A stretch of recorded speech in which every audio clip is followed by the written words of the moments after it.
Shalom, je vous salue au nom de Jésus. Bienvenue à notre programme Vérité et Réalité, 39e épisode.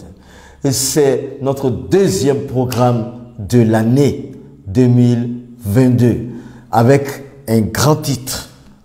Pourquoi Allah n'a-t-il pas protégé le grand prophète de l'islam contre l'empoisonnement? Pourquoi Allah n'a-t-il pas protégé le grand prophète de l'islam contre l'empoisonnement?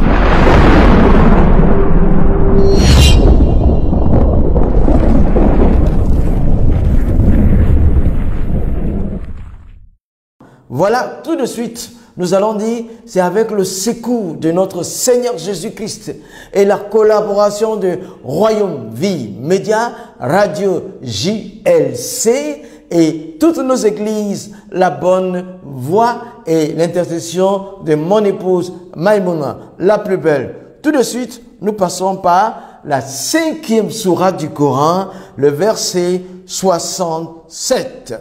Ô messager, transmets ce qu'il t'a été descendu de la part de ton Seigneur. Si tu ne le fais pas, alors tu n'aurais pas communiqué son message. Si tu le fais, Allah te protégera contre les gens. Allah ne guide pas les mécréants. Remarque, premièrement, Allah dit au prophète, transmets le message. Deuxièmement, Allah dit, si tu ne le fais pas, tu n'auras pas communiqué ma parole. Troisièmement, Allah dit, je te protégerai contre les gens si tu transmets le message exactement. C'est une promesse qu'Allah a faite. Et ça, à son prophète, la condition est pour le prophète. Il faut qu'il transmette exactement la parole de son Dieu. Et ça, vous allez trouver, encore une fois, je le dis, dans la sourate 5, le verset 67. Il y a une question profonde que je pose. Allah a-t-il protégé son prophète? La réponse, c'est non. Il a laissé mourir d'empoisonnement. Le prophète de l'islam avait survécu au poison pendant un moment, mais il est mort au fur et à mesure que le temps passait. Consultons ensemble un hadith, Sahih Bukhari, 44-28. Je souffre suite à la consommation de la viande empoisonnée à Kaïba, disait le prophète de l'islam à Aïcha, sa femme. La précision, c'est que le prophète de l'islam souffrait énormément de la cause de ce poison-là, au point que sa horte a été tranchée et il en est mort. Remarque, il y a un autre hadith qui va nous donner des éclaircissements. Sunan Abu Daoud 45, 12 et même 13 disent la même chose. Bon, une juive de Kaïba qui avait été butée de guerre pour le prophète de l'islam, elle avait vu toute sa famille périr par les compagnons du prophète de l'islam. Alors, le prophète de l'islam lui épargna la vie pour l'avoir comme concubine. Mais donc, pour se venger, un jour, elle fit une viande bien préparée de cabri. Elle l'a offert au prophète et ses compagnons.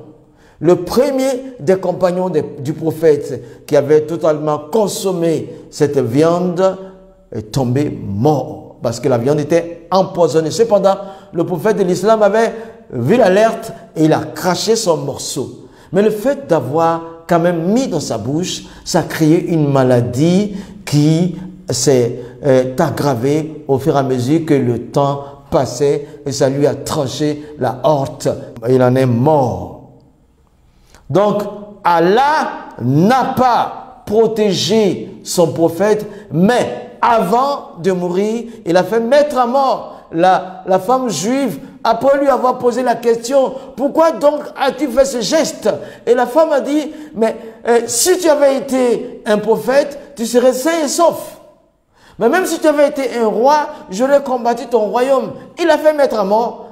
Elle est morte, mais la maladie avait continué jusqu'à avoir raison de lui. La question c'est, pourquoi n'avait-il pas tué cette femme avec les autres membres de sa famille? C'est justement parce que il la voulait comme une concubine. Mais voilà qu'elle a eu tout le temps de se venger. Allah n'a pas protégé son grand prophète d'une mort ignominieuse, empoisonnement par une femme qu'il a désirée après avoir décimé toute sa famille. Allah n'a pas protégé le prophète de l'islam contre l'empoisonnement. Il ne l'a pas fait. Il l'a pas fait. Il l'a pas fait. Regardons ensemble la sourate 69, 43 à 48. C'est une révélation du Seigneur de l'univers.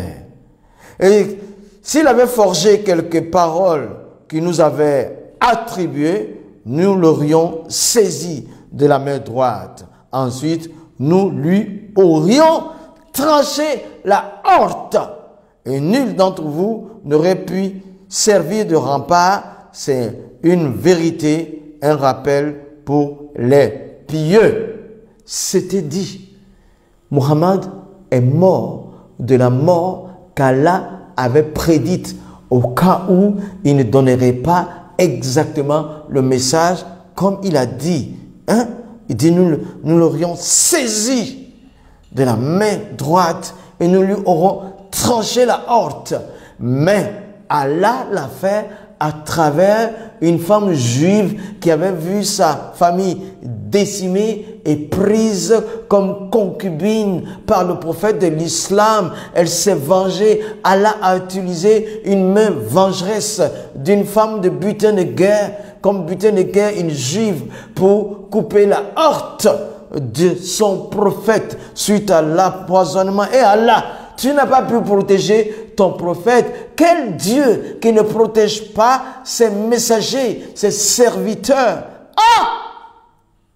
Et donc, Mohammed est mort exactement. Le Coran le confirme par la sourate 69, 43 à 48, tel que Allah l'avait prédite. Donc, avait-il rajouté quelque chose à la parole d'Allah?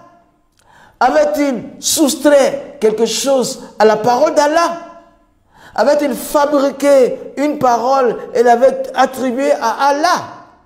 Avait-il tout simplement prouvé qu'il est un montage des Abbassides et que son Dieu est également un montage des Abbassides? Mais Allah avait-il raison? Avait-il tort? Ou Mohammed avait-il raison? Ou Mohammed avait tort? Toi, musulman, qui es plus intelligent que les deux, tu dois répondre à cette question. Mais déjà, je te dis que Jésus est mieux. Regarde dans Jean 10, 17. Le Père m'aime parce que je donne ma vie afin de la reprendre. Le Père m'aime parce que je donne ma vie et je la reprends. Jésus donne sa vie et il la reprend. Personne ne pouvait lui enlever sa vie. Personne ne pouvait le faire. Il la donne quand il veut et il la reprend quand il veut, parce qu'il est lui-même la parole de Dieu devenu un homme. C'est comme ça que dans Marc 16, au verset 18, il dit: Voici les miracles qui accompagneront ceux qui auront cru. En mon nom, ils chasseront les démons. Ils parleront de nouvelles langues. Ils saisiront des serpents. S'ils boivent quelques breuvages mortels, ils ne leur feront point de mal. Ils imposeront les mains aux malades et les malades seront guéris.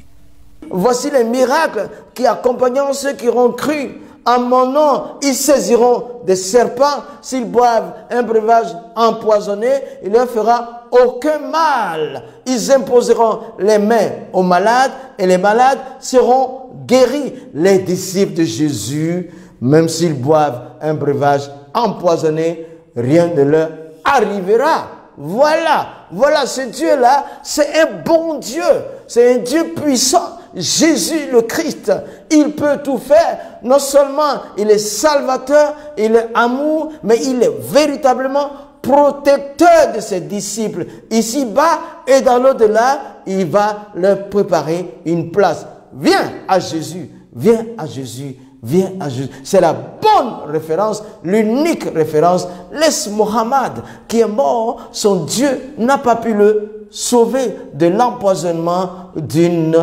concubine captive. Viens à Jésus, ton âme sera sauvée. Amen, shalom.